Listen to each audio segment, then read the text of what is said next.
দুনিয়া ভীষণ স্বার্থপর। দুনিয়া কাউরে থাকতে দেয় না দোস্ত, কাউরে না। দুনিয়া আজ পর্যন্ত কোনো মানুষকে পৃথিবীতে থাকতে দেয় নাই। আপনি আপনার বাবাকে দেখছেন, সেই বাবা আজকে দুনিয়াতে নাই। আমি আমার নিজের চোখে আমার দাদারে আমি দেখছি, আমার দাদা আজ দুনিয়াতে নাই। আমি আমার নানিরে দেখছি, আমার নানি কবরে চলে গেছেন। দুনিয়া আমার নানিকে থাকতে দিল না। দুনিয়া আমার আপন বড় ভাইকে থাকতে দিল না।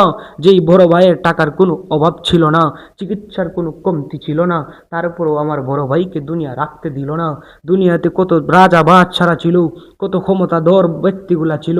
আয়াতুল্লাহ আলী আল খামেনির মতো একজন ভাঙা ইসলামিক ফলোয়ান পর্যন্ত দুনিয়া ছাড়তে হইল। মুসলমান, এমনও রাজা বাদশারা ছিল যাদের আঙ্গুলের ইশারায় মানুষের গর্দান থেকে, মানুষের দেহ থেকে গর্দানটা আলাদা করা হইতো। দুনিয়া ভীষণ স্বার্থপর। দুনিয়া কাউরে থাকতে দেয় নাই। আমি আমার নিজের চোখকে আমি আমার দাদারে দেখছি। ও দোস্ত, দুনিয়া আমার দাদারে থাকতে দিল না। যে দাদা আমাকে কুলে পিঠে করে মানুষ করছেন, সেই দাদাকে আমি দুনিয়াতে রাখতে পারলাম না।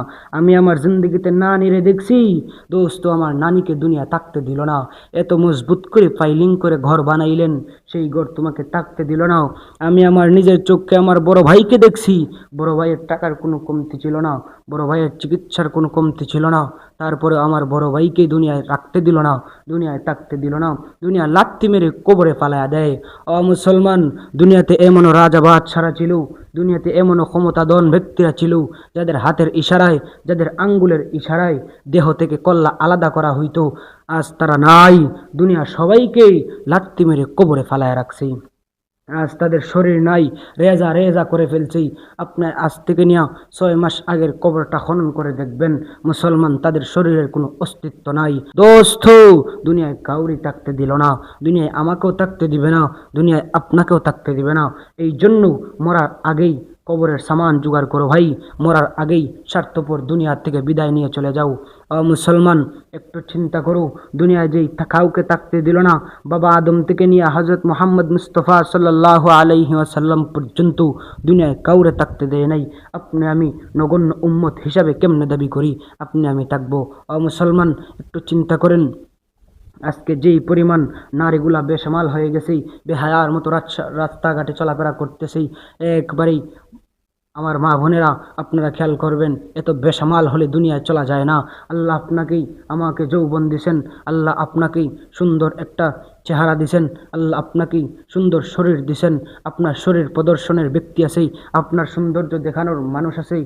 আপনি যার কাছে সুন্দর দেখাইবেন, তাকে না দেখাইয়া আপনার রাস্তাঘাটে দেখাইতেছেন। ও বোন আমার, একটু চিন্তা করে দেখেন, আপনার মতো কত মানুষ ছিল, কত নারীরা ছিল, আজ তারা নাই।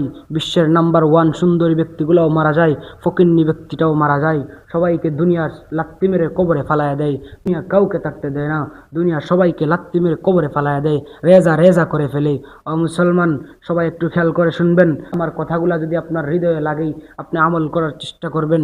দুনিয়া কাউরে থাকতে দেয় না দোস্ত, দুনিয়া কাউরে থাকতে দেয় নাই। দুনিয়া আমারও থাকতে দিবে না, আমার বউকেও থাকতে দিবে না, আমার ভাইকে থাকতে দেয় নাই, আমার নানিকে থাকতে দেয় নাই, আমার দাদাকে থাকতে দিল না, আমার চাচাকে থাকতে দিল না। এত সম্পত্তি নষ্ট করলেন তাদের পিছনেই, কাউকে আপনি দুনিয়াতে রাখতে পারলেন না। ভাই একটু খেয়াল করেন, একজন ক্যান্সারের রোগীকেই বাঁচানোর জন্য ফ্যামিলির যদি আর কিছুই নাই তাকেই বিটা বাড়িটা পর্যন্ত বিক্রি করে ক্যান্সারের চিকিৎসা করায়, তারপরেও সেই ক্যান্সারের রোগীকে বাঁচানো যায় না। আজ পর্যন্ত কোনো ব্যক্তি দুনিয়াতে থাকতে পারে নাই। তো মজবুত করে ফাইলিং করে ঘর বানাইলেন, সেই ঘরে আপনি আরামায়েশে থাকার জন্য কিছুদিন পরে সেই ঘর আপনাকে লাত্তি মেরে কবরে ফালায় দেয়। আপনার চিরস্থায়ী ঘর কবরস্থানই হবে, আপনার চিরস্থায়ী ঘর গুরুস্থান হবেই, আপনার চিরস্থায়ী ঘর বাঁশবাগানের সেই একটা 3.5 হাত জায়গা হবেই। সেই ঘরের সামান যদি আপনি আমি দুনিয়া থেকে না নিয়ে যাইতে পারি, আপনার আমার দুনিয়াও ধ্বংস, আখিরাতে ধ্বংস।